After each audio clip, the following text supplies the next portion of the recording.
One's gonna be like, well, I want my Black Panther now.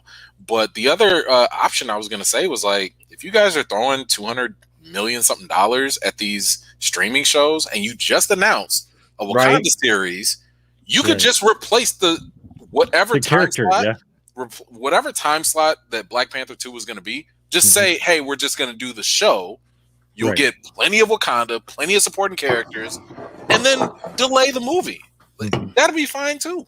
So, well, and if you recast and have T'Challa played in the TV show, it'll be more acceptable, and then by then you can move into the film if you want. You what is this? One. The CW? We can't get away with that. Marvel, knock it off. They're never gonna do that. Well, there's some flexibility there. I mean, true. I don't even think a TV show needs a lead character. Right. The TV show could just be like, hey, this is how we build up Shuri. Okay. And then, maybe again, Coma in Black Panther 2, he's just KO'd. Do what you want to do, build him up. And then again in Black Panther 3, then just bring him on. Like, there are easier ways to go about this. That's all I'm saying. It's easy ways if they act soon. And that's actually what I would love to see from these TV shows. I saw someone commenting as well. I'm like, give us exploration of characters that public may not be too aware of, or that we're side characters. That's where is a great environment for the TV show. Like here with, WandaVision, where we get Darcy and Wu. I mean, do stuff like that. This is where they thrive. Right. That's right. Yeah. And like I mean, Agents of S.H.I.E.L.D., Agent Carter, they've dabbled and they've done well, Yep. Agree. We're still waiting on David, right? Hold on a second. Okay. I gotta fix something, and then I'll. Okay. All right. I think that might have been something on my end. Damn it, Thanos! Still at it. If my son had his way, there'd be a big wheel show. So nice. All right. I'm doing this just because I don't want to look at the ceiling anymore here. Okay. Oh my goodness! Oh, look at that! Oh, snaps! This is really ridiculous. The crap I do for this, man. Yeah, really solid. I think I appreciate that. That's now I know this solved a question for me that came up during WandaVision episode 9. Yeah, and this is kind of spoilery, but what happened to Albino Vision? He just came on this live stream. Went to Don's home. He went to Don's home. He went clearly. To Don's home. Yeah. He's chilling at Don's home. He's having a drink. It is my wedding anniversary today. This is a nice time for him to come by. I mean, Paul Bettany might be my wife's favorite actor, so. He's testing out some double that pleasure, double that fun. Oh man, right. He's starting some spiciness. I have no chance. Like the joke earlier this week, I'm just gonna phase through my wife. I have no chance with this. Yeah. Well, we are a couple of minutes, 3 minutes to be precise, into the WandaVision Wecap, the giant-sized WandaVision Wecap for episode 9 this season, or per the title of this episode, the series finale. I don't believe it. Yeah. Premiering on Disney Plus this morning. We've all seen it. It was the longest episode of the season, which, it's like 10 minutes longer than the others. Yeah, I was going to say, come on now. Pretty enjoyable. It felt longer than that, but only because it was... there's just a lot going on, and that's not a criticism. Okay, so here's the thing. Okay, now David's coming back. All right, we got David. Yes, we do have David. I think what happened, and this is kind of inside baseball for those of you who are watching, so stick with us. We have 5 people tonight on the stream. We have not had that before. Yes, Cinco de Mighty Critico. Deuterinos, yeah. Yes. Well, I'm more like Gleek, and the rest of you guys are the mighty... Well, I've got something that I was going to share at the end of the show, but because StreamYard only allows 5 guests on, I don't think I can share a screen and have 5 people on the screen, which I just found out because I think David, as he said, got snapped out. David, you blipped yourself back in. Yeah. So there you go. But yeah, we'll figure that out later. Anyway, this is the big finale for season 1, and I am joined as always by Mark the Movie Man Crutchek, jumping out of the comments and into our hearts back onto the screen once again of the spoiler room. How you doing? I'm doing well. I'm very honored to be amongst Earth's mightiest critics. So. And we are honored to have you, sir. EMan, Emmanuel Noisette of EMan's Movie Reviews, the Madman, EMan the Madman. That's your new name. Okay, you just some context. You just did an hour and 14-minute live stream on your own channel with like 500 people watching, with you breaking down the episode. You've been doing this for weeks and it's awesome. And yet you still come hang out with us. And just in addition to that, I want to mention when that live stream becomes available. I don't know when the recording is going to go up, sometime in the next few hours, right? Or is it up there now? I think it's up now, or at least the link is available now. Okay. So I can get you the link. Okay. Yeah, well, it'll definitely be in the description of this episode when it goes, when its recording is done. But yeah, go check out that live stream. Fast forward. I mean, the whole thing's great, but fast forward to like 10 minutes before it's over, because he's talking about some pretty big possible news for him, and if all goes well, the Marvel Universe. So you don't want to miss that. So congratulations, sir. Again, we have David Fowlie of Keeping It Real. Yay, peace. And we have Don Shanahan of 25 Years Later, and Every Movie Has a Lesson could not join us tonight, so we have to settle for Albino Vision. Albino Vision. I don't have a British accent. I'm sorry. Oh. What happened to your accent? Yeah. All his accents are just leaving. Amazing how it just slips out. Yeah. Commitment to the bit. How about that accent?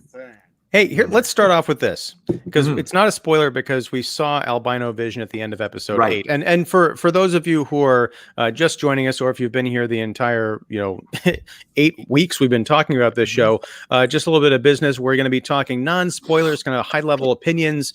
Then we'll get into spoiler territory. We'll have a nice warning there. And if you want to just join us and hang out in the chat, we would love to talk about theories. Well, as EMan said, theories are kind of done for, at least as far as he's concerned. But hopes for the future. Where do you think this whole thing's going to go? We'll talk about all that. Plus, we have some bona fide questions as far as the format of the show goes. So we'll probably talk about in the spoiler section, because we could go some crazy places. Right here in the chat, Joe Jordan. I was hoping for a second season, but Feige knows what he's doing. That would certainly all signs point to yes on that one.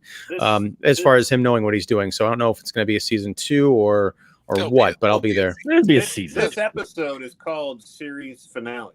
But which series? Come on. Wanda's series? Or the Agatha show. Or the Agatha? The show called WandaVision. I they might rebrand it as something else or whatever, but there's no way you're going to take the #1 streaming show on streaming platforms, not just Disney, streaming platforms, and not continue that. They know where the money is. Come on now. I don't know. Sometimes they're just not going to announce it now, because it'll probably implicate whatever's going on in Doctor Strange. Agreed. Too. So, like if Wanda dies, it'll kind of be like, well, if we know season 2's coming, then maybe she's not going to die. Right. They're going to do something. We don't want to be Warner Brothers here and just give away character deaths. Come on. Yeah. Exactly. Yeah. So my question... Let's not cast Henry Cavill so early in Justice League, guys. Come on. Mustache. Anyway, so the Albino Vision, as we've nicknamed him, he's shown up in the comics before. Does he have an actual name, or is he just referred to as Vision or an alternate Vision? He's Vision. It's called Vision. Okay. That's him. It's just he just doesn't have the emotional side to him. He's just more logically based. So, and I think they kind of captured that here. They kind of altered it a little bit, though, because, his memories are blocked, initially as well. And I guess we'll talk about spoilers later. I mean, they mainly altered it because he's a tool of Hayward. Right. Yeah. Which was his wishes and his will. Right. I mean, we're also doing some cinematic shorthand here, because it's like one episode and a cameo in the previous, and that's all we're going to get. So, yeah. For now. For now. Well, all right. Well, let's talk about the what happened here. EMan, why don't you jump off with the recap, the Wecap? Yeah. So we picked up from the last episode where Wanda is, confronted by Agatha. Her kids are being held hostage. And, in addition to all that, we've got the second Vision coming in, and he's, starting some mess. But now we've got a nice little battle royale going on between Agatha and Wanda, and Vision versus Vision. Monica is still being held up by Pietro, at this point. and it's really coming to the climactic end of what is going to be the fate of the Hex, the people of Westview. Is Wanda going to accept or step into this supposed magical destiny of hers as well, as being deemed the Scarlet Witch? And we are getting, I want to say, more answers than questions in this resolution, in this dramatic resolution for the character. Well done. Yeah. Sorry, David, you tapped out and now you're back in. I've got 2 instances of you on here for some reason. It was a double vision thing. Okay. All right. Well, we're all back, but well done with the summary. Just a high level, because oddly enough, I know there was a news story earlier this week about was it the showrunner or one of the producers was like, be ready for disappointment, or your fan theories aren't going to amount to a hill of beans. So kind of trying to temper those expectations. Hex Ale, very good. So let me ask, was anybody disappointed by this season finale? Not me. No. Uh-oh. If they swing for the fences and try to do a zillion things, we'd be over here going, they tried too much. Yeah. Like the core of this was figuring out Wanda, figuring out Vision, and getting her closure.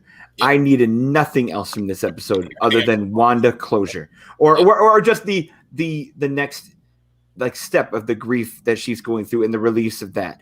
I don't need a darn thing else other than that. I don't need a long Pietro explanation. I don't need a lot of Hayward, no. Give me Wanda closure. And my goodness, did you get just, I know we're not going to get into spoilers this soon, but you get exactly that. Does it have to springboard everything? No. Let this be the in-between thing. You get enough of a taste of where it could go, and that's enough. Yep. Enough. More than enough. I'm totally with Don on that. I mean, I think what this ended up doing, because again, we have to remember that Falcon and Winter Soldier was supposed to come first. But because of the pandemic, it got pushed back. And I think what would have ended up happening was our expectations would have been leveled, with Falcon and Winter Soldier. But because, we're coming in this fantastical world of magic and everything, people were like, well, everything's got to happen because anything is literally possible, especially with magic. But the main intent of this show was to talk about Wanda and her grief, and that is the purpose of all of these shows. I think that I'm glad that this show ended up ending the way it did, because now we can move forward and understand it's not going to be the platform for every big climactic thing that we've always desired in time. That's not the job of these shows. The job of these shows is to fulfill these supporting characters that normally wouldn't get a movie to be showcased, but we also get to know them. Like now, I care about Wanda. I honestly didn't really care about it that much before, because she was just a random side character with cool wiggly woos. It's the same thing as the comics. The same thing that the comics have always been. I mean, the whole idea of Age of Ultron is to introduce characters that don't have their own comic or slash movie. Okay, so that's why Hawkeye didn't have a movie, and he's going to have a limited series. But it's the same thing that happens in the comics. The Avengers, the comic, is where we get to see a team. The Iron Man movie is where we get to see Stark developed and everything. But here in these Black Widow, they introduced, But here, this is where these limited series. Again, this should just be one series. These limited series are where we have these, like you're saying, supporting characters get to breathe, get to have arcs, get to stretch. That's a pun for Reed. But yeah, I mean, that's exactly how it should be. I mean, it would be great to have. That's why it would be great to just have these series be just one and done. And that would be huge. It would just show how confident Marvel Studios would be, just to say, hey, we're gonna one and done all of this stuff for the whole year, and we could do Moon Knight next, and we could do all this stuff. Miss Marvel, She-Hulk that'll be all the next wave and everything. It's cool. I mean, two things. I don't think they want to peg themselves by just saying everything's limited, because keep in mind they have a streaming service that they want to keep people on forever. So I think that right now what Feige has been saying in interviews is like, hey, I'm wise enough I've learned not to just say things definitively, to put myself in a hole. But on top of that, I mean, the other thing that I think was interesting that Feige said in a recent interview was these shows are structured in a way where you could just walk in, you can start watching them, get to know the characters, but the movies, even though there's a connection, they're not dependent. Like you can walk in Doctor Strange 2 and just watch it. I mean, you might need to know the first Doctor Strange, that would help, but you can walk into that movie and, if you see Wanda just doing things or whatever, you can be like, oh, okay, it happens. But you don't have to watch WandaVision to know exactly what's going on. I've got a thing about that. I had read where they were saying that in order to follow the sub characters or that in the movies, you were going to have to watch the shows. That's what I thought they said in the beginning. For the sub characters, yes. Sure. Right. I mean, it's sure and it helps. But but for the overall plot of the bigger cinematic movies, you don't have to go watch. Again, it's like comics. Whenever there's a crossover event, you could buy that 12-issue crossover event limited series, but the respective comics of like Thor or Captain America or whatever, they're going to keep you up to speed and get you up to speed, and they're going to reference what happened in that limited series and that huge crossover event. If you haven't read it, hey guys, go get that crossover event. LCR. Exactly. What I'd love to see, because I just finished the first book of the Age of Apocalypse, and that's just some 1995 craziness running across. Like the whole thing is like running across #1 issues of all these weird X-Men. But what I love is, and we haven't really seen yet, it'd be cool if they popped up like the little editorial boxes when there's a reference to something else, like see WandaVision episode 3. Right. They used to do that so well. That would be almost too geeky for the typical MCU fans. Like, wait a minute, I don't read comics. I'm here for Captain America. I mean, we the snippets of flashbacks we got in this show using footage from the other movies is all you needed, In a TV format, they did just that. And the nice thing about this being on Disney Plus is if you have any questions, you can go back and just watch Age of Ultron. You don't have to go rent anything or go like to a movie theater. You can watch all of the entire catalog. It's right there at your fingertips. So we kind of danced over David and Mark, your impressions of this episode.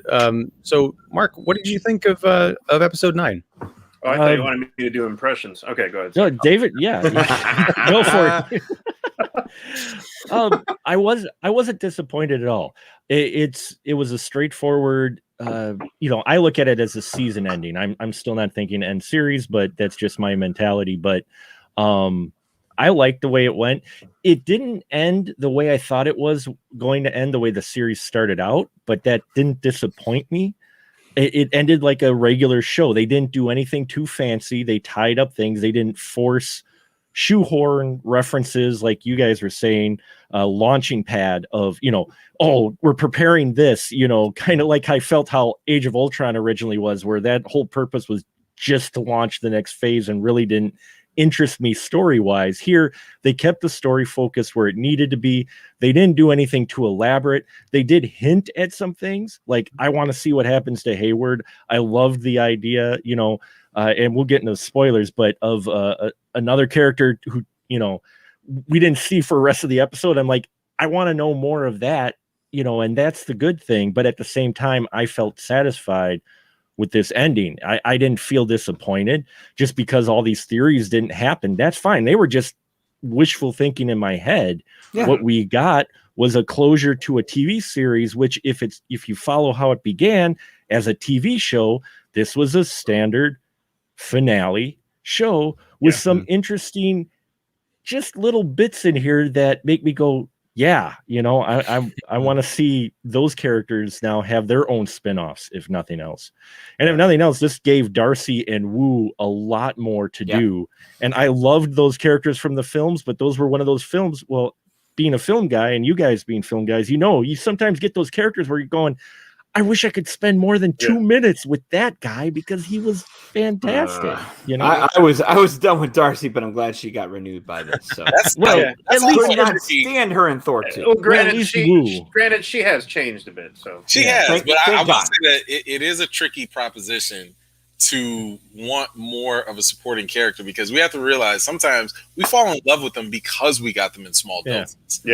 Spending more time is not always the best, but it could, if they develop the characters. Sure.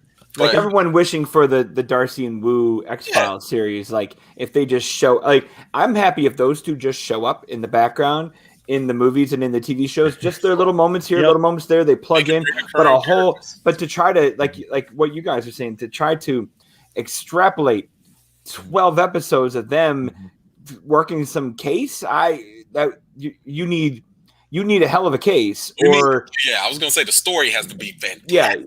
Because that if you're gonna do that kind of series, you just can't do CW style freak of the week little villains for 12 times. You need an overarching 12 issue story. You need a year thing.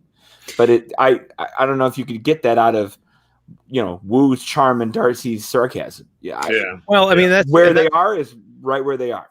Well, that's the thing, and David, we'll get to you in just a second. I just want to get this off my chest because we're talking about it. But Darcy was in this episode for like a minute, and I think they really made an effort to get everybody who was key to the show in this last episode. And I knew that's where they were going. I'm like, this could get a little bit crowded, but her appearance I thought was perfect because she helped the story. She had a quick little line that Darcy's known for, and then she was just out, to pop up somewhere else.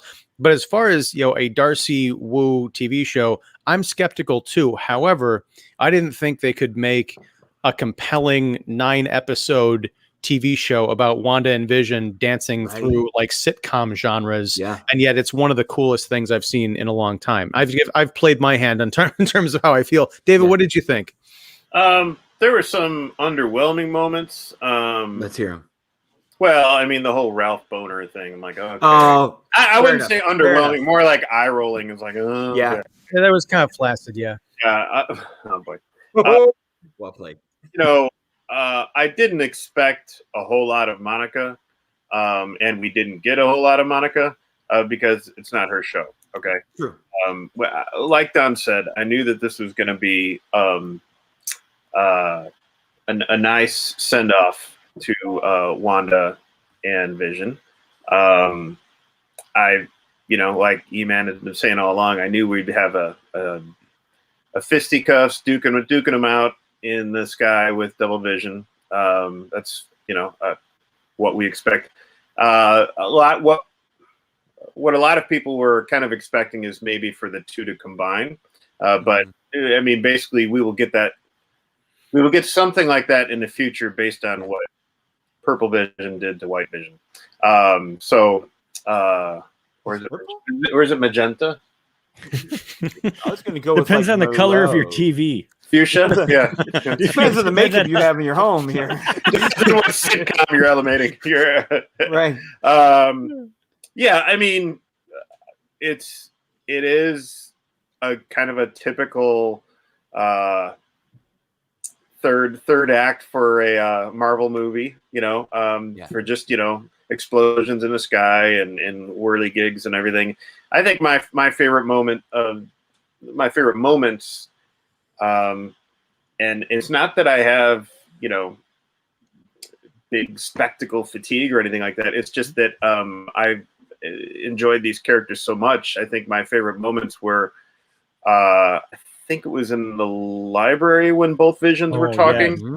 That was cool. And I really liked kind of the end when they're all in the house together and just having a kind of like a closing moment, and how they kind of end with that, we said goodbye so many times, we're bound to say hello again. So that's cool. For White Vision to fly off, I'm like, okay, where's he going? It's like, okay, right. Who knows, yeah. So again, I think the Catherine Hahn, these last two episodes had some heavy lifting. and she did well. And I think at times in this episode, it was a little bit like I almost felt like it was a little bit like too much and too all powerful moments for me. But I do like how everything wound up as far as, Wanda kind of, turning the tide. But overall, I thought it was really good at having Wanda face not just her grief, but her the effects that she had on the townspeople. And her coming face to face with that was really good. I mean, yeah. So that, overall, I was satisfied. A couple eye-rolling moments here, maybe some unanswered questions, like the big 2 unanswered questions were like, we never found out who that engineer was that Monica was meeting up with. Oh. We never found out who was on Jimmy Woo's list in Westview. It could be Dottie. Who knows? It could be Boner. Who knows? So yeah, those are 2 things. I mean, that's like this, J.J. Abrams Lost kind of thing. It's like, oh, we're never going to find, or Damon Lindelof, we're never going to find out what that big statue was on the island. It's like, okay, fine, whatever. But it sure looked cool, right? Yeah. Well, all right. So we've got our high level feelings out of the way. So we are going to talk about spoilers. Hey. Now we're going lowbrow. Lowbrow is right. Who's doing this? You went lowbrow the minute I came on the show. So clearly low and brow. Wow. Anyway, wow. Does that even still exist? I don't know. We're gonna have some Strohs when we're done, guys. Some Schlitz. I got some Schlitz in the back. Pabst Blue Ribbon. Yeah. All right. Okay. So. So we're talking spoilers. If you have not, for whatever reason, watched WandaVision episode 9, please turn back. We are going to be talking about getting into the deep weebs. I don't know. Well, they're here because we're all hanging out. We got the 5 of us on camera together. This is a party. Again, if you want to hang out in the comments and ask us some questions, we invite you to do that. If you like this, please feel free to like the stream, the video. We definitely appreciate it. But I think, as far as the spoilers go, what is the most spoilerific thing that you guys want to get into? What unanswered questions do you have left over from this season? I think I'm with David. I think, and I don't think of it in a picky way, but I wouldn't mind knowing where Albino Vision flew off to, because where would you go?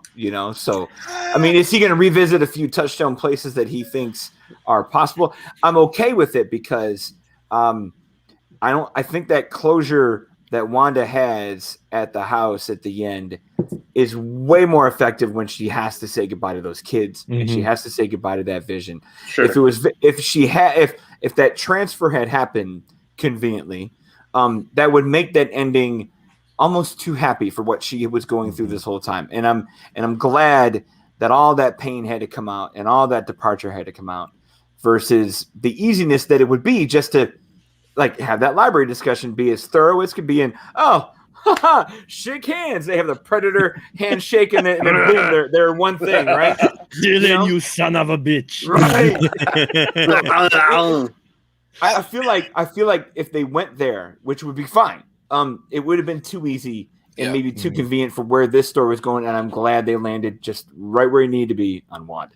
Yeah, I mean, I think with the whole, because we don't really know exactly what happened when he, gave him the little, forehead touch. I mean, maybe he gave him an aspect of the Mind Stone. Maybe he gave him just his memories back. I'm assuming that is the latter is probably it because of the whole flashback sequence. That was the ET moment. Here. You get it, But, obviously he doesn't have like Mind Stone powers, but whatever the essence was that was missing, I think he recuperated that. But the interesting thing, I'm not so worried about where he's going. He might pull a Superman hang out by the sun type of deal or something to reflect on life. But I think what ends up happening is we have to remember his memories, because the Westview Vision doesn't know these things either. His memories only go up to Avengers Infinity War. So he's only thinking about the fact that, oh my gosh, like I was kaput in 2018. And now I have to go figure out what happened 5 years after. Keep in mind, he doesn't. Well, I mean, I don't know if he knows this yet, but he still has to deal with his own set of emotions. He still has to deal with the fact that Tony's gone. You know, so like Hayward sold me a bill of goods. All of it. Sure. Yeah, he only has one dad now. Yeah, right. So it's kind of like, you know, he's probably gonna go do some soul searching. Maybe go hack the internet or something, catch up on the last 5 years. You know, so I'm not terribly pressed about where he's going, what he's doing. If anything, I mean, I don't know if they're gonna give him his own show, but it would just be interesting just to know that he has his own stuff to reconcile in the meantime. Yeah, I honestly think he could be like Hulk, where they probably won't give him another movie. Yeah, and he'll show up in other series or other movies. I'm sure. I mean, if we're building up Scarlet Witch, Wanda is now Scarlet Witch, and we're building up her to be this like Phoenix level power, stronger than, more powerful than Sorcerer Supreme. She could easily lead a new Avengers team along with Vision. She would be the villain too. Or maybe he goes off and tries to start his own family. Yeah, you know, that's the comic book I read. You know? Yeah. You know, I'm just saying, like, maybe he's like, you know what, I want to see what it's like, and he creates his own little mini visions, and like they have their own art too. You know? Yeah, like the Tom King book. Yeah. So see, that's WandaVision season 2 right there. No. Go do that. Maybe. You know. Well, what I was thinking is I was thinking more in the Ridley Scott vein, mostly because of albino vision. I was thinking of David from the Prometheus movie. I wonder if White Vision, albino vision, flies off to a remote island somewhere and starts tinkering around with genetics, making people, because he just kind of found out in that library conversation they had a real nature of existence and consciousness thing. So he seemed kind of frustrated and disappointed and really confused about, you know, who am I, where did I come from?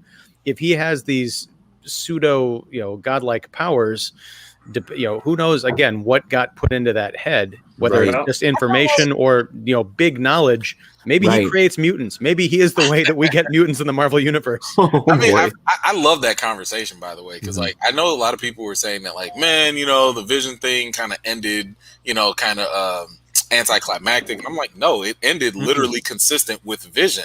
It's a parallel from what happened in Age of Ultron, where he met up with Ultron in their final standoff. Ultron was the aggressor. You know, he was the one that was like, I'm going to take over and whatever. But Vision was like, what was his approach? Logic and reasoning. So it makes sense for Vision to talk to Vision with logic and reasoning and to be won over by that. So I really like the consistency within the nature of the character that they put forth in that scene. And I also got to tip my hat to Paul Bettany, just the subtle ways he played the two differently too. You know, like just, I don't know, I know the makeup's a big thing, but like, just because you could tell they put different prosthetics on him to thicken kind of just his build. But it looked almost like a Bizarro version of a little, because he kind of got like slack jawed and like just blanker.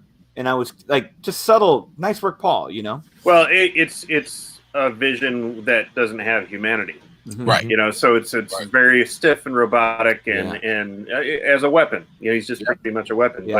But it took the Vision that we know and love to kind of humanize him. It was very cool. Remember who you are. That was one of my favorite resolutions with that, and it actually made sense. I was talking to my son about it after the episode on our own show there for a little bit, and I liked that resolution. It made sense. I work IT in the daytime, but they're computers, and the way Bettany plays that whole scene is fantastic because he gets White Vision in the headlock, and rather than possibly what you think could be a finishing move or whatever, he could, you know, he says a line that you could tell he knows is going to possibly trigger White Vision to hesitate, and it does. And White Vision goes, "Wait, tell me more." You know? And he hooks him, and you know, and Vision's a little surprised, but at the same time, he's like, "Oh, that worked." And then they have that wonderful debate between each other, and I love how it doesn't happen till they're in the library. Right.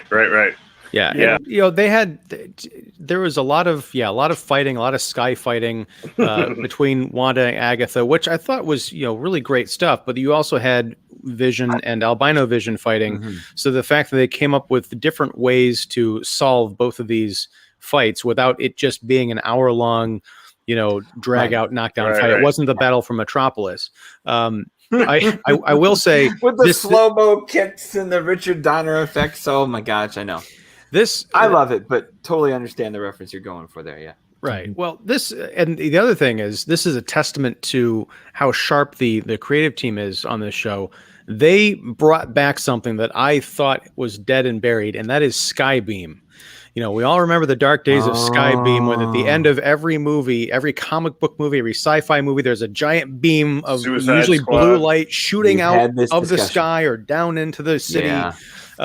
Shows up in Westview, but I was gripped by it. It's not what Skybeam is, it's how you use it. And they definitely I mean, it's because the emotion was there and we're already invested. So but also like the way the way she used the walls to be her runes, like it became useful more than just there, And it was cool because whatever Agatha was doing to suck her power and stuff, like that was just an ultimate way to nullify her. And I like just going back to that scene, I just really liked what was going on because it was taking a toll to create those runes. She had to give off power, which was being sucked away from her. That's why she was halfway dying. And just to do that, but to like save herself at the same time, I thought that was just amazing. Well, question for you: was she really dying or putting on an illusion? No, she was not. No, she was. No, she was. You think so? Yeah, her power is being depleted. Yeah, I mean that's the nature of Agatha's power that right. That I believe she got the life out of you. Yeah, she got that from the Darkhold. The Darkhold taught her how to steal power. The Necronomicon. From a group of powerful witches, people that were above her. So the fact that Wanda, every time she did any type of magic, Agatha was able to suck that away. Wanda was in legit trouble. Until she outdunked her. There's all sorts of moments throughout this episode where you think exactly how not only just scenes but moments, cliches are going to play out, and they tweak them just a little bit. Like you said with Skybeam, totally. Well, but the sky fight between Agatha and Wanda, when Wanda starts pulling all of Agatha's energy into her, you think, oh, this is going to be where this is Agatha. She's just going to die. They're going to kill her off. But no, she lives, and there's that whole wonderful little, I'm going to keep you around kind of a mind wipe thing, which was poetic justice. But I want to get back to the Avengers moment in the street. I swear they recreated that shot where the whole family comes together. The Incredibles moment. Yeah, the Incredibles moment. Yes. Yeah. Totally. It's a great trailer post. So it was the Incredibles moment that the Avengers kind of aped, and then this movie brought it back to the Incredibles. But my heart was so full because you could see that the kids were in danger. Vision really cared about those kids. Wanda was doing holding off Agatha and all that, but everybody was doing what they could. And then when Hayward, that bastard, pointed the gun at the kids and pulled the trigger, I wasn't quite sure where they were going to go with that. They could have done that thing where one of the kids or both of them gets killed, and then Wanda goes full Dark Phoenix in that moment. But Monica jumps in front of the gun. Like, okay, we've seen that before, but I've not seen bullets rip through someone exactly that way before. Just the visuals, the way that they thought about how to portray that was just it was beautiful. It was a touching moment with cool moments interspersed. And I think that's sort of the motto of this last episode. I was legit, I know EMan, you were fighting the tears, but I was legit like letting him out. I was too. Towards the end with tucking the kids in bed. It was like a heartwarming version of the end of The Mist. Yes. Like, I know you have to die, but let's mommy tells you it's okay, go to bed. I now know why you cry. Oh, yes. Mark's wearing the hat. The beautiful thing here is like this gives me more confidence that they can do Fantastic Four right. You're damn right. And I mean, we already know John Watts, he can already tap in to the 80s feels and stuff like that. So even just family dynamics, he's doing that really well with Spider-Man. And but no, like even even Paul Bettany doing, I just want to leave a light on. Just every little aching extension of that moment, and the small ways they play it. Oh, so good. Yeah. Well, it's interesting because we've established, and I think this is the case because I'm still trying to get my head around half the stuff that happened in this season. I feel like I need to go back and watch the whole thing again. Okay. But, so Vision and the kids are creations of Wanda. They're elements of her personality, essentially. Yeah. So at the end, when they're tucking the kids into bed, you can see that she's keeping it together, but Vision, you can tell it's in Paul Bettany's performance. He's struggling with this. So that's some real, meta psychology there, because that means that she's also struggling, but the outward projection of herself is doing better than the husband that she's created to ostensibly be the provider of the sitcom home. Yeah. And that's what really ripped me up. Well, it's probably because he knows that he is also a creation as well of her. So it's talk with Darcy definitely, I think, helped. Help prep him. Yeah. Like he was ready for it, but no one's ever really ready to stop existing. Yeah, no matter how much it's coming. Yeah. That's kind of what I'm getting at. There was no real Vision having that conversation with Darcy. That was a meta projection of Wanda's consciousness having these conversations. I understand what you're saying, and I agree on some level, but when you take a step back and look at it, you're like, that conversation and that scene in the bedroom means a lot more because it was Wanda all along and not Agatha. No, but you're also right, because for Wanda was only able to get to that point of being able to convey comfort if she wasn't not only comfortable herself.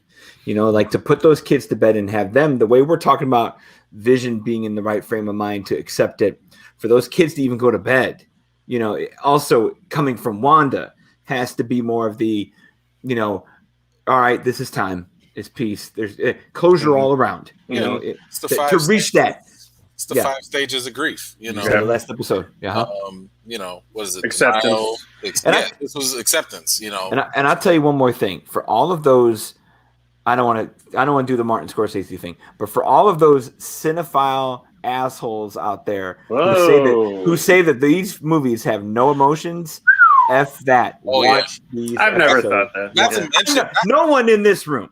No, we have people we all know who piss on these movies all day long. Not just emotion. Well, Ian will agree. Also, I'll clarify in a second, but go ahead. Okay. No, I was just gonna say not just emotion, but also acting. Like, you're damn right. Really good, high quality acting that you're not gonna get shots fired on the CW. You're just not. You're not going to get this on these typical, TV shows with superheroes. Yeah. So this whole notion of like, it's just comic book stuff. You don't need good quality acting.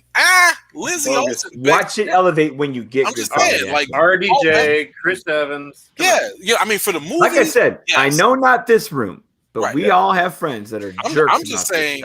In the movies, yes, they've already displayed some really good stuff. But I'm talking about for TV. TV normally has like a lower bar when it comes to like the expectations for performances. But these deliveries, I think that, especially within this genre, for really being niche about it, nobody has the expectation that a comic book movie or a comic book show would be Emmy quality. Nobody would think about that. But now they're changing that conversation. Yeah. I mean, I think maybe the exception, and a lot of people don't think of this as a comic book or derived from a comic book, is I think it's FX's Legion, which had some really great acting and really great storytelling and really bizarre and out there, but a lot of people just didn't know that it was, in the X-Men universe. But yeah, I mean, with Legion walked so WandaVision could fly. Exactly. Yeah, and we all have Blade to thank. No, sorry, with TV, you just have a lot more time to develop. And that's the thing, is like you can. Yeah, I would agree with what you're saying about the genre, but I mean, TV actors have so much more time and material to work with. Right, there is an advantage for sure. Yep. Well, I mean, they can. In terms of the material, I think if you look at something, and I never watched Agents of S.H.I.E.L.D. I think I popped in and out every once in a while, but that's what I'm talking about, though. But I'm an Agent Carter guy.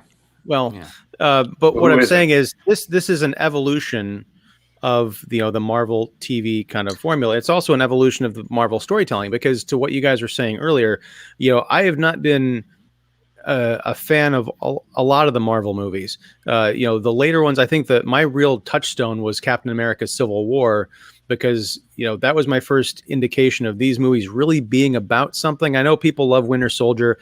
I'm warmer on it than I was the first time I watched it, but I think the hype around that movie, it was described as being something that it wanted to be. But if you watch those like 70s spy thrillers, it wore the clothes of it in kind of a Marvel fashion, but it didn't have the depth. I think a lot of the ripple effects that came out of that movie set up some really cool things, especially in Civil War and what we're seeing now, like with Infinity War and Endgame. But what I love about WandaVision is it ended up transcending the gimmick. I mean, the people who created this show, they knew it wasn't a gimmick. They knew that they were setting up this convention. They could have been trapped in a parallel, a different part of the galaxy fighting off of a strange planet rather than trapped in a TV show. It didn't really matter. It was never about the TV show, really. But the way that they marketed it and put it out there for people to discover, like, it was sort of a trap, because a lot of people, as we've seen, tuned out early on, or they're like, what the hell is this? This is lame. I don't understand these TV shows. I don't get the references. I would be willing to bet a majority of those people, if they came back now that it's all over and watched from 1 through 9, they would be singing a completely different tune, because this is powerful visual storytelling. It's imaginative. It's emotive. Marvel's got a high bar to jump over after this point. And I'm not saying that Falcon and Winter Soldier can't hurdle that bar. I wonder if it's going to be, if they're even going to try, or if it's just going to be like an action spy show that's going to be a really great version of the action spy show. It's a buddy action flick. That's the thing, is you've got to look at the genre that it's in. That's how I approach my reviews, and it's probably why a lot of people turn my videos off, but is because I look at it differently. Like, I review a lot of micro, and just bear with me, but I review a lot of micro budget films, which immediately people turn off because of aesthetic. And it's a shame, because some of those films actually have very good actors, very interesting writing, very creative stuff, but people can't look past it because it's the genre. Or you guys were mentioning comic book films get a bad rep for not having good acting or writing, which I'll disagree with, even though not all the Marvel films hit with me. Civil War didn't quite either, but still people are trying, and there's acting involved and really good, just like horror genre, my favorite genre. There's actually some very good acting and very good writing in horror films. You got to pick the right one, obviously, because there's so much out there, but it does exist. And WandaVision is that same thing, showing you that no, comic book films can be more, because comic books are more. That's how we got introduced into social. Kids weren't reading newspapers, they were reading comics. But guess what? DC and Marvel were working real world troubles and real world topics into their characters, and the kids we didn't even know it maybe at first that it was. But that's what you get here. It's the whole development of grief, and I enjoyed it. I thought it was great. I didn't cry, but it was emotional cinema. I thought it was very poignant. The two things that I thought that he did, you guys were talking about breaking away from trope, is one, we did get the dissolve of the family, which was nice. We didn't get to where she kept the pocket hex over the house to where she could come back and visit wherever you want, because that is a trope that could have happened easily. I'll just keep you existing here. And the other one is, she got to see the consequence of the city, which, let's put it this way, Westview might have been better off with Wanda, because after it dissolved and you got to see the real Westview, that place was a dive. But anyway, she faced the people, and after the hex fell, they still felt the same way. We didn't have a kumbaya, they forgot, oh, hey moment. She had to deal with that. So we turned Wanda not villain, but she was great. Did she have to deal? Because she sure did just walk right out. Well, she had her walk of shame, but she I walked think right out. I think It was a total walk of shame for sure. It was still a walk of shame. It twice, was. Yeah. I mean, it actually. was. The hoodie and Twice. all, man. Come Yeah. on. I mean, I'm wearing this. look, that scene right there. First of all, I appreciated like exactly that, because that was something I was really wondering in the previous episode. I was like, what is going to be the backlash of her actions? Because people know what happened, and unless you do a total mind wipe, which at this point is blown up way beyond that, you know.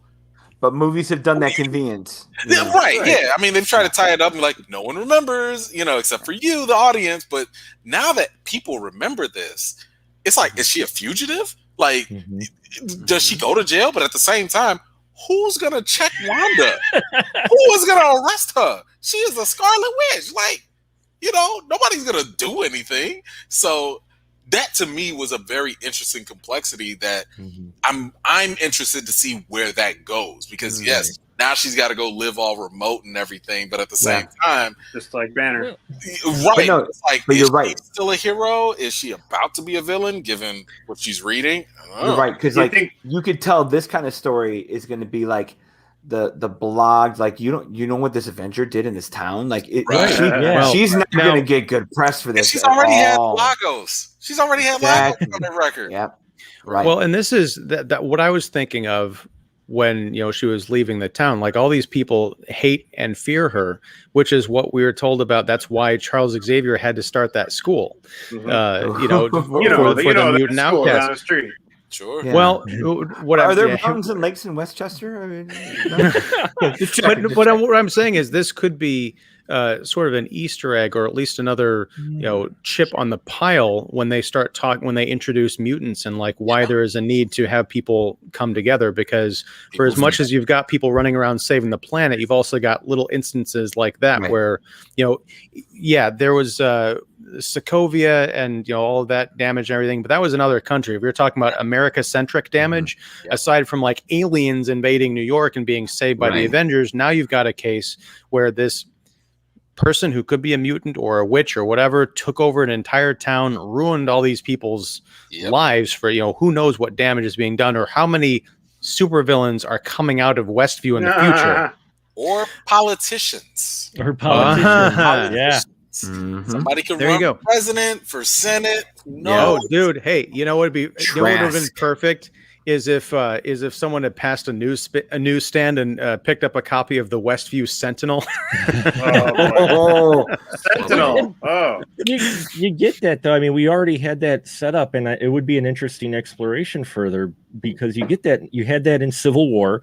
Which, in all honesty, the Wachovia Accords felt more like a side note to just the bromance between Captain America and you know, and Bucky, and that was my disappointment with it. I wanted to see more of the Wachovia Accords, and this almost leads more to it. You already had the Wachovia Accords, you had Largos, you had another, you know, you have these events where, from the public perspective, it's because of those guys with powers, you know, and so I think I would love to see them build from this. You know, maybe as a sub story at first, but bubble under an even more discord between people and the superhero.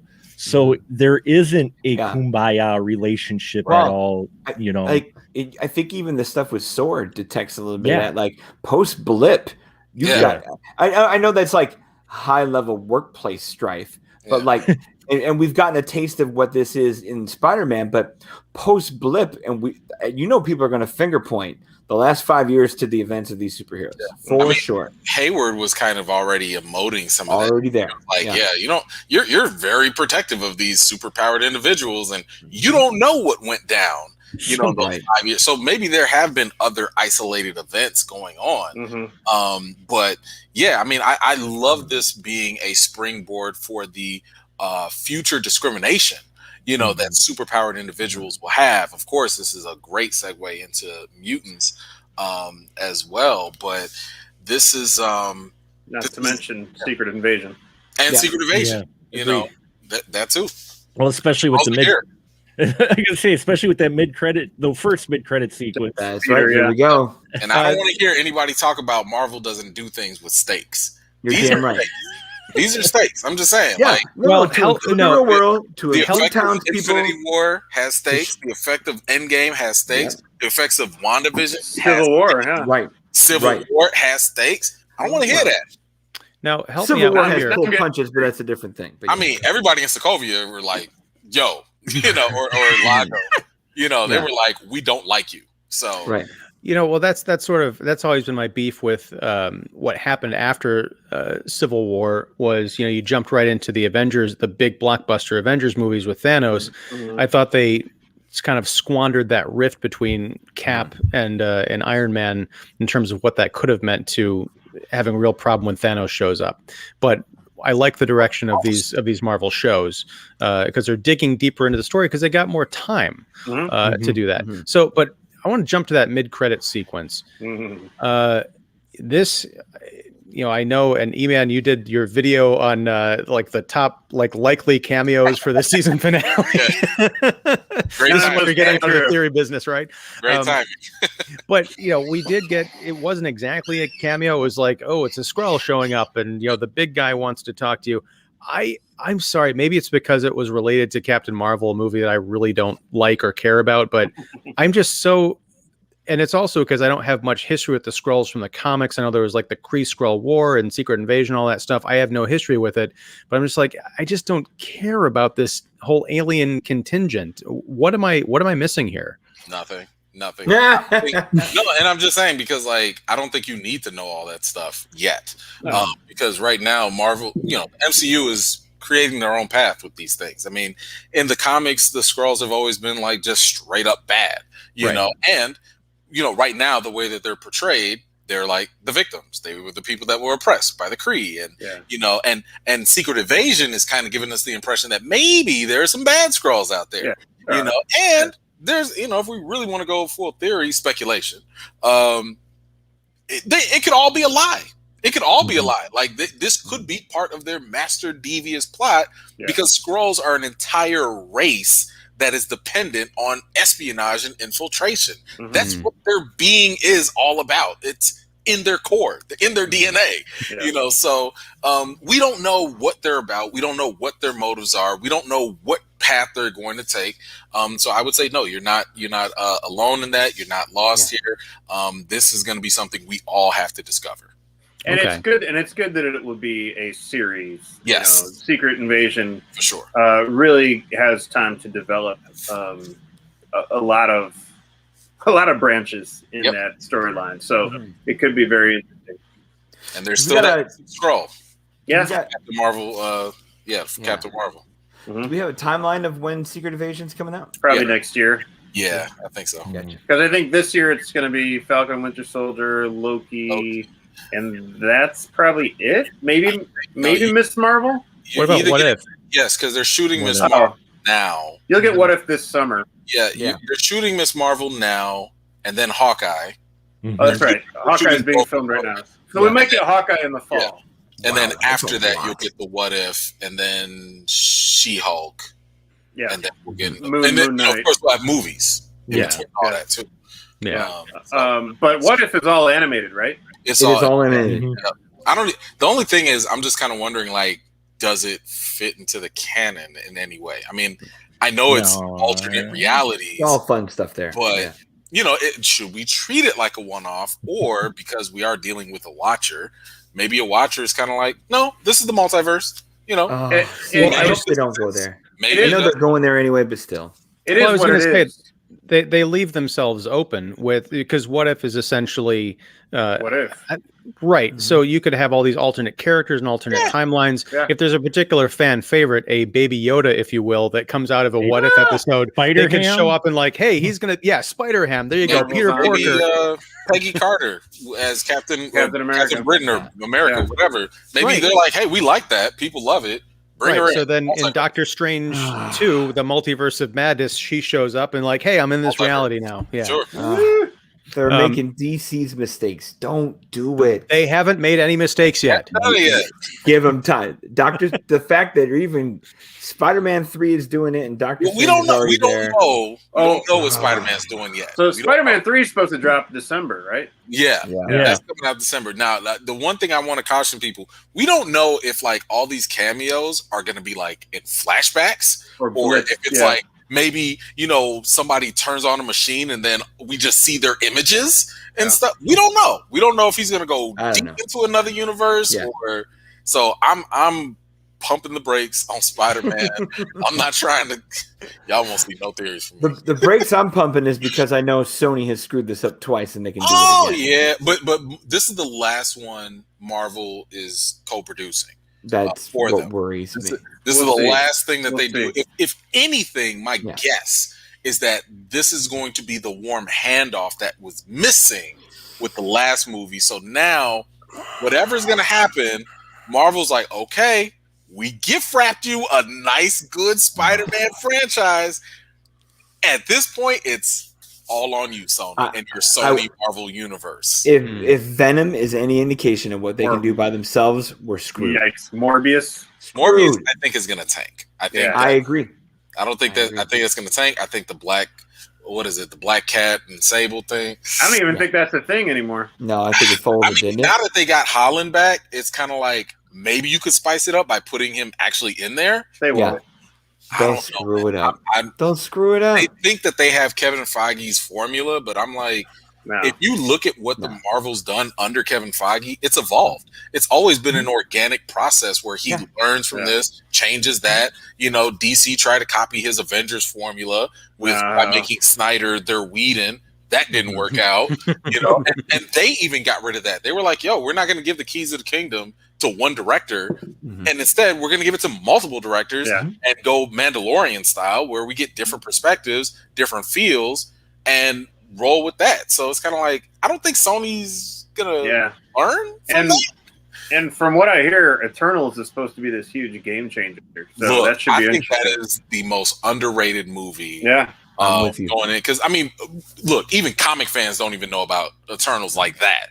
That's a niche even within the comic world. So I think that is going to come in with the lowest expectations and probably blow people away. Yeah. So it'll be the next Iron Man, like the could be, or the next Guardians of the Galaxy. Better. I think it'll be equivalent to that. Yeah. Should we get to David's questions? Sure. Well, I think we've covered all of them, in some form or another. So MVP? Was the finale satisfying? Sure. Yes, we haven't talked. Okay, thoughts on the show overall? Yeah, we haven't really talked about that. Dangling plot lines. How do fans feel about their hopes and not coming true with theories? They'll be all right. MVP. Yes. I'm here. I'm here with the giant blanket for all the fans who are complaining. I'll go first because I'll do a different one than everybody else. MVP for me, a hero is only as good as its villain. Catherine Hahn made this show way more interesting than, don't get me wrong, Elizabeth Olsen's fine. But Catherine Hahn, to sell the bit, to do the TV stuff, to dive between comedy and be the villainess, fantastic. Catherine Hahn, Discovery. I've known Catherine Hahn's been a fun actress for a long time, but, to see her take this level of thing was awesome. She's my MVP. Cool. Yeah, for me, Lizzie Olsen was fantastic. Everybody's talking about Lizzie. Well, she calls herself Lizzie, but I bet only her good friends call Robert and Bob. And RDJ calls her Lizzie too, and Paul calls her Lizzie. Okay. Anyway, Kevin Feige. Okay, but to me, she's showing great range here. But I think to me, the MVP turned out to be Paul Bettany, just because, especially in those first 3 episodes, like that big red episode and everything. You just seeing this kind of sense of humor and comedy from him in this MCU, weird and wacky MCU world that this show's given us. I thought that was really cool. Just the different riffs on sitcoms that he really just totally embraced and was on board with. I thought that it was really good. And then obviously once he went, it became this kind of vision and this going on a soul search was really good. He had the main line out of the whole show. You know, grief. What else is grief but love persevering? Ah, yes, You know, that makes the T-shirt. You bet. Yeah. I liked. I think he one-upped himself in his final scene with Wanda, where he's talking about. I'm going to butcher it, so I'm not even going to try. But he was talking about how he was, flesh and bone and circuitry, and now he's a memory. Who knows what I'll become next? I mean, that was just, it's a great way to leave a door open. Yeah. So, Mark, who's your MVP? Does it have to be an on-screen person? No, totally not. Production designs. Okay. Production design company. What they had to do in the span for a show. Yeah. Because I love TV shows as well, and I love fantasy TV shows, and they usually work with the same sets throughout the show. You have to change shit up. Yeah.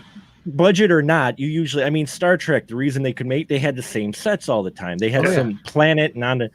These guys, every episode, sometimes within the same episode, had to come up with a world, not just what's in front of the camera, but in the background, in the corners. They made Westview a place. You feel like this really exists. And by doing that, it helped sell the characters that you're watching, because you're believing in the environment you're in, which you had to, because this was a created sitcoms world. But at the same time, every episode, they nail the look and they nailed the feel of the era of show that they were trying to go in. So for me personally, it's the crafts, it's the art direction and production design folks who had to do all that work so that it would sell the world. So you didn't notice how off the world was. You could focus on the characters and buy into the fact that they were in the 50s, or 60s. Totally. How about you, EMan? Yeah, I'll follow Mark's lead here and go offset. I got to give it to Jack Schaefer. She was phenomenal. I mean, the greatest line, about what is, grief but love persevering came from her, according to Paul Bettany anyway. And just the fact that, you created a show with a mystery that kept us strung along for all 9 episodes. It gave us all the theories. It gave us all the speculation. It gave us so much to chew on every single week. It was struggling in the beginning at first. I want to say the first 3-4 episodes, it was kind of like, but after that, every episode was something where I was like, I can't wait for next week. I need to know more. And just that element of storytelling, I think, is so underappreciated and unrecognized, because we expect good stories. We expect good storytelling and things. But that doesn't always happen. Sometimes we're stuck with Lost. Sometimes we're stuck with people that are so invested in the cliffhanger that they forget to develop the characters, or develop the characters and there's anticlimactic endings and stuff. So I'm so appreciative of the story that was created. The flow, the structure, how it fed into the characters, elevated each one, developed each one. We know more. I mean, yes, the performances were great, but my goodness, just the way everything was told, I am satisfied as a Marvel fan.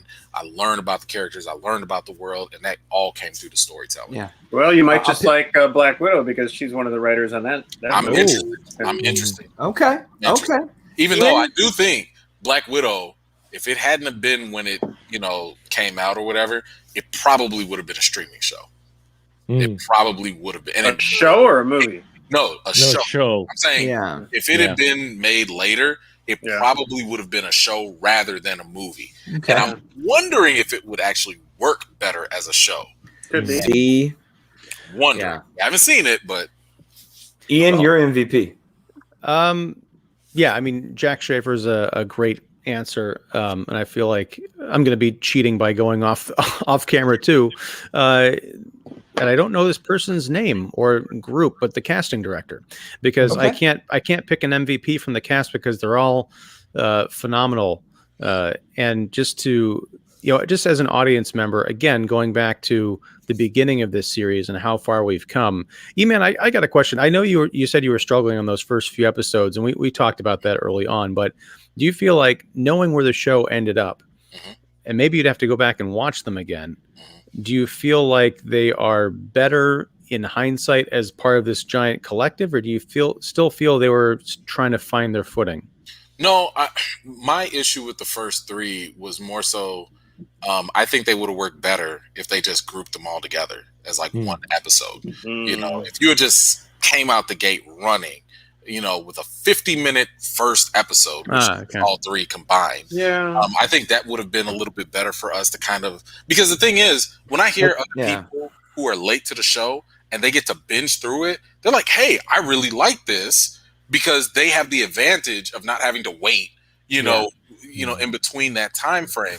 Like so if that was your 90-minute pilot. If that was your 90 minutes, and we, you know, what happened at the end? The last third was Monica getting kicked out. Monica getting kicked out. If that's your cliffhanger of the pilot, right? Yeah. I mean, talk about like all the think articles and the pieces that would have been made off of that. And, you know, for us not to have to guess, the pacing would have been fixed in that case. Yeah. I just think that the structure could have benefited if they just condensed this to like 6 episodes. You know, that's what Falcon and Winter Soldier is going to be. It's going to be 6 episodes of 40, 50 minutes. I think it would have just been better, because everything after the 3rd episode was gold. I was fine with everything else from there. But yeah, I just thought it was the pacing issue. I mean, you're talking about like 20 minutes, you know, of actual stuff, and then 10 minutes of credits per episode. Right. You know. Yeah, I understand what you're saying. Is that the critics' advantage? Because we got to see the first 3. We did, and I binged the first 3. No, I did, and I was trying to tell people, like, be patient. Yeah. I know that they got 2, and then we're like, ooh, but you need that 3rd. You know, you do. Right. Yeah. I was like, that 3rd one kept me interested. Yeah. And I know you're not getting it, so I'm trying to tell people, like, don't give up on this yet. Because I heard people saying, this show is dumb, it's whack, I don't care about it. And they were giving up by the 2nd, and sometimes by the 3rd episode. You know, and I'm like, man, if you guys had been able to binge it, though, I think you would have been interested. Yeah. The time gap would have been shorter for the 4th episode. And then, of course, we see how it sequentially built up. So, you know, next week we're getting a documentary on the show. Yeah. So it'll be very interesting to hear from the writers and the showrunners, the casting directors, how they felt about the structure. And also, I'm really curious to know the decision of when to start including end credit scenes. Because it was really only like the last 3 episodes. Yeah. So it's like, okay. And I wonder how if they're going to be doing that with Falcon and Winter Soldier. You know, it's like, that's a Marvel thing now. Like, no, well, I mean, I'm just saying it's a Marvel thing now. We know that every episode. We don't know. That's what I'm saying. It's like, how did they determine that? Hey, we got to have stingers in the last 3 episodes. Yeah. Are they going to, try that with Falcon and Winter Soldier? Yeah. And to your question, I also wonder if this was dependent on just their show, or if it was the larger Marvel structure. Because if you think about it, Falcon and Winter Soldier is 2 weeks later. So it's really just a way for us to, debrief, kind of like, get some breath of fresh air after this episode for a week. Then, like you mentioned, we got the documentary to kind of fill in some gaps. But then, boom, we're right back on that Marvel train. Yeah. So, I know I would have wanted it to be condensed, but I think that it probably would have offset other stuff for them. Right. And they don't want people to stop talking about Marvel. Yeah, they won't. Well, that's the big thing, yeah. And the connection there is the villain in Falcon and Winter Soldier is a Sokovian, so. Yeah, that's the big thing is it's a streaming service. They want to make sure you got your money. They could have easily condensed, and they may have actually had it originally condensed and found a way to separate it into 3 episodes, figuring out their weeks. Like you were saying, EMan, you figure out the weeks going, okay, if we break the story out, boom, boom, boom, people will be talking about this episode, this episode, little breather, boom, boom, boom. And then you continually have Marvel content coming out. Yeah. I mean, it falls back to where I think I don't blame DC writers, filmmakers, and what we get. I blame the producers above them and the way the studio runs and felt they needed to run it, because there is a hell of a lot of potential. I blame both. Well, yeah, I blame them all. Kind of there. Only people I don't blame are the actors, but no, there was a lot too. of opportunity there, but I think they missed some of the boat in this dry spell of superhero stuff. Had they come out with a superhero film within the past year, or even some kind of material, new, bigger material now before WandaVision picked up, I know it was the pandemic, but you can't tell me they couldn't have made something, anything. You talking about Marvel or DC? DC. Oh yeah. It to fill in and either catch up. Yeah, Wonder Woman. They tried, but they stumbled with especially the release and then some of the elements in it. Yeah. I still enjoyed it, Wonder Woman 84, but again, I really wish DC would do their own thing and quit trying to keep up with the Joneses, because they're not. They're not. And that's the thing. They don't have to. They have all the movies. Yeah. They have all the moving parts that they need to make it work. Right. You're right. But they tried that and failed. They went dark to not be Sunny Marvel, and it didn't sell. Well, I mean, their best attempts. It could have sold on HBO Max. It's not going to sell on the big screen with teenagers and kids. No, their best attempts at doing something different is Aquaman and Shazam. Yeah, and those are good. Those are good movies in and of themselves. Those are really good Marvel. Yeah, because they were, I would say, well, not Aquaman so much, but Shazam was faithful to itself. Yeah, it found a tone, it found a lane, and it kept with it. It didn't try to be something more than what it was. The story was concise. It was to the point. It helped the character. It's what you needed to do just to check off all the boxes on a good movie. You know, but once you start trying to do too much and add all these different things and changing tones mid-movie and all my gosh, yes. Like, now you're losing people. See, and that was the thing. I loved Shazam, and let's not forget the fact that Shazam actually held back one of the biggest twists that they could have done for a film. Yeah.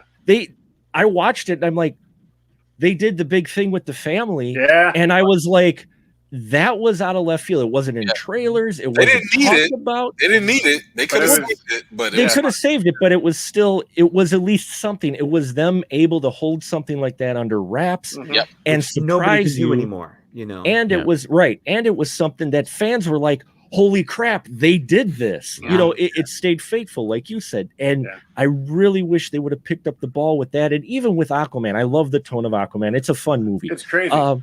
It's crazy and it's fun, and there is a lot, but still, it's still fun. And those two, along with the first Wonder Woman, they should have looked at that and going, okay, what are we doing right here, and keep going, rather than keep trying to, Marvel did this, we've got to either do the opposite or kind of what their formula is. We've got to figure it out. We could do it this way now.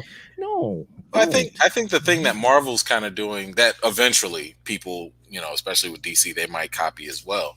You know, the ultimate eraser pen, you know, for any of these comics or comic movies is multiverse. Right. You know, so if the Flash is going to do multiverse, if Doctor Strange is going to do multiverse, it's a perfect opportunity to be like, this worked, this didn't. Let's pick and choose and make whatever you want canon. And you know, this is a perfect time to bring in those Netflix characters, Daredevil, Punisher, whoever you want for Agents of S.H.I.E.L.D. You want to pick and choose them and make them canon, multiverse, you know? So, you know, there's room for improvement for either one of them.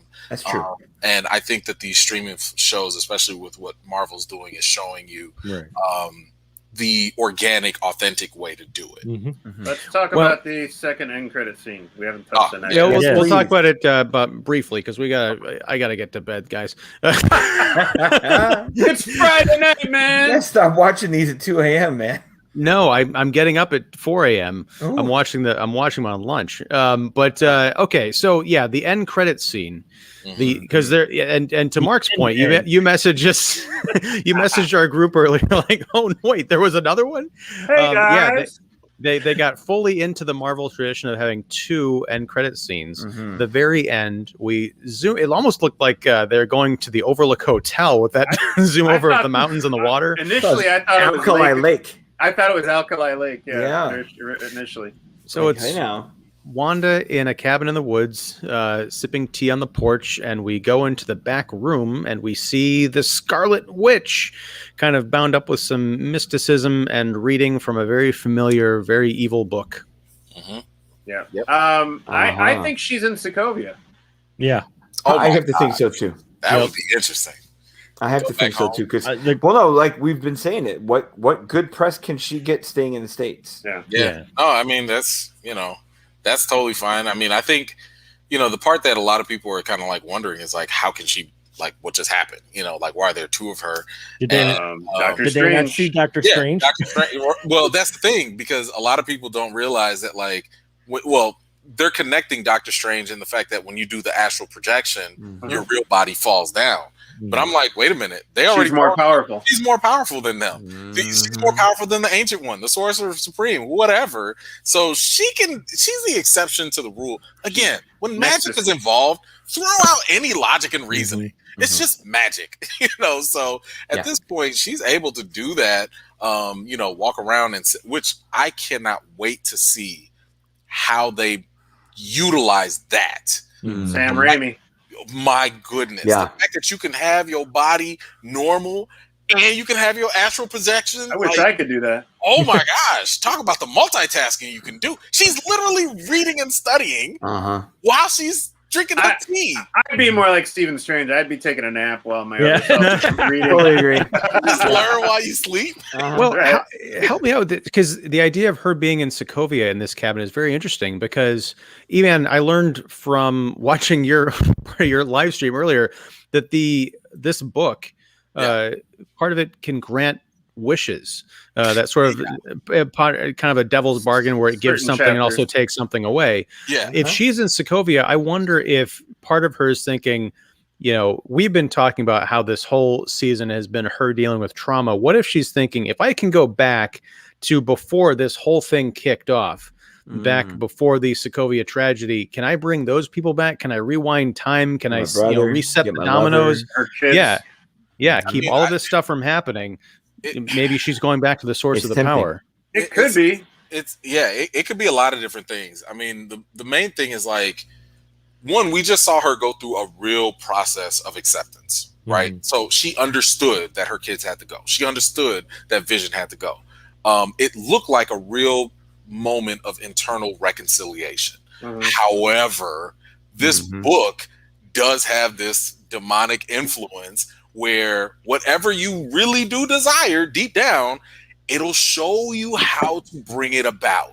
So in Agents of S.H.I.E.L.D., it was, I don't want to ruin that, but, basically it helped an evil person do evil things. In this case, it helped Agatha, because Agatha's desire was to know more, and to have more power. So the book showed her the dark arts on how to do that. Through chaos magic or whatever.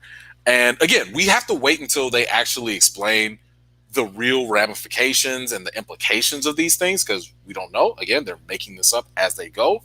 But my understanding of this is, regardless of whether she accepted this or not, that still doesn't mean that she wouldn't want her kids back.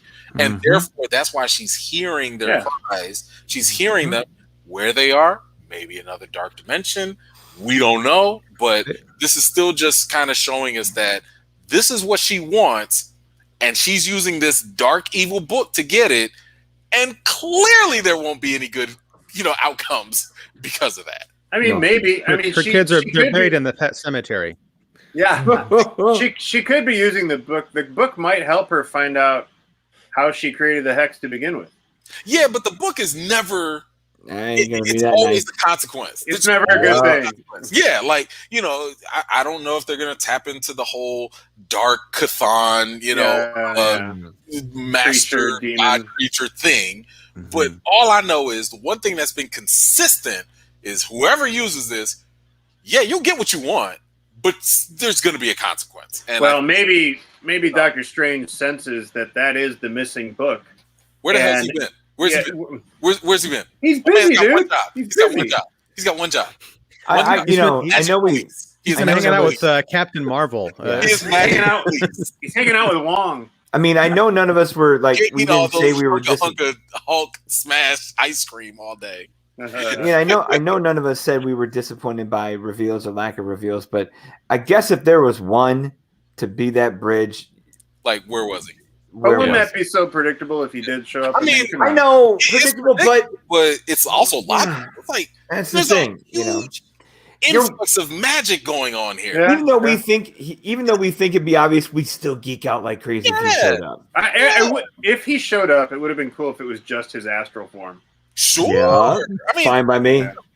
I think it just would have been nice to know that we know he knows. Man, Yeah. That magic's going down in all Maybe- states. What was maybe it? maybe what? No, what I was good. Back in Thor Ragnarok, like he was aware of Loki playing around, and he called Thor like, "Hey man, your brother is acting up. We got to stop that." I'm like, so you know when Loki's playing, but you don't know when Wanda's. He knows. He knows. Unless I'm sure he does, but you know, unless he used the time stone and let things happen for a reason. Because I know it's a playoff. I'm just saying they could take that angle to where he's seen the outcome, because we've proven he can look at outcomes of things. it might Well, be. hold on here. Does he even have the time stone post end? But All those are he gone. doesn't know. Those are gone now. So Did into the future. We don't know how far he went. right, He only went up to Endgame. that's true. I Okay, think. But that's right. You're right. Yeah, he doesn't have the eye anymore. So what if we did see Doctor Strange in this episode disguised as a sword agent disguised as a Skrull? Wow. No, there's your end credit sequence. You have her studying the book, and his astral plane form shows up in the room, going, excuse me. And maybe she's like over I her believe shoulder. you have my overdue book. Go back to page 2. Go back to page 2. I'm putting together a team. Can I get that when? Can I get that when you're done?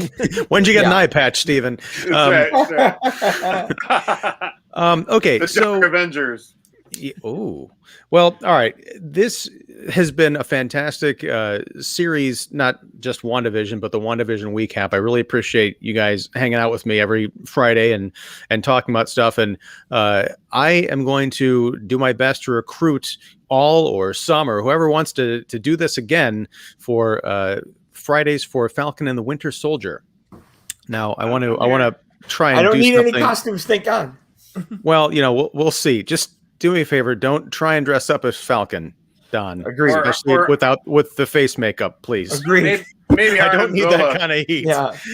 Okay, so I'm going to see if this works. Hopefully, I'm won't waiting kick for all the anybody off. albino societies to be yelling at us. You for could the first dress up 10 like minutes of the MODOK. show. Yikes. Oh. Let's see. Is this going to work? I got that I Hulu don't know. screener. We can watch MODOK soon. Oh, there you go. Oh, Look at that. love Yes. the title. I like that. Thanks. Love that. Love Yeah, Nice. it's some quick fonts and the lovely logo that Disney put together. So That's yeah. why he was up at 4 a.m. That's why. He was looking for you. So yes, March 19th, 8:30 p.m. Central Time. This time slot. Join us back here on YouTube with Earth's Mightiest Critics to talk about the Falcon and the Winter Soldier. I'm definitely looking forward to this one. So yeah. Now, before I let you go, I do want to ask real quick. I had the benefit of having some great reading material leading into this series, with the Vision comics and Wanda and Vision and Scarlet Witch comics. Going into Falcon and Winter Soldier, do you guys have any recommendations for graphic novels I can check out, or the viewers to kind of get prepped for it, or storylines even?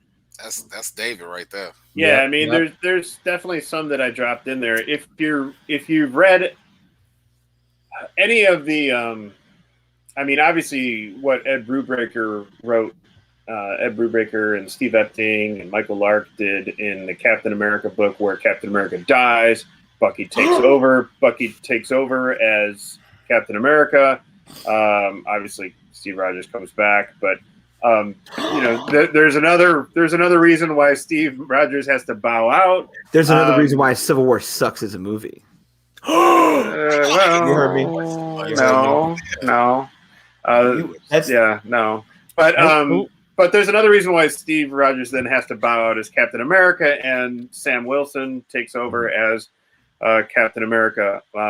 And so those stories are very interesting, mostly written by Ed Brubaker and Rick Remender.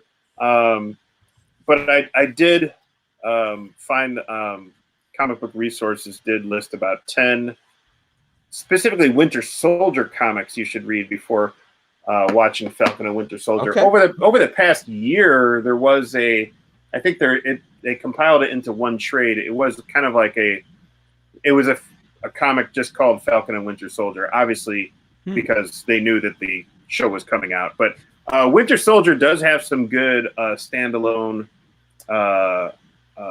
volumes that are collected as well, and it really deals with, because he's such a complex and complicated character, dealing with a lot of PTSD and trauma of being manipulated by Russia, the Soviets.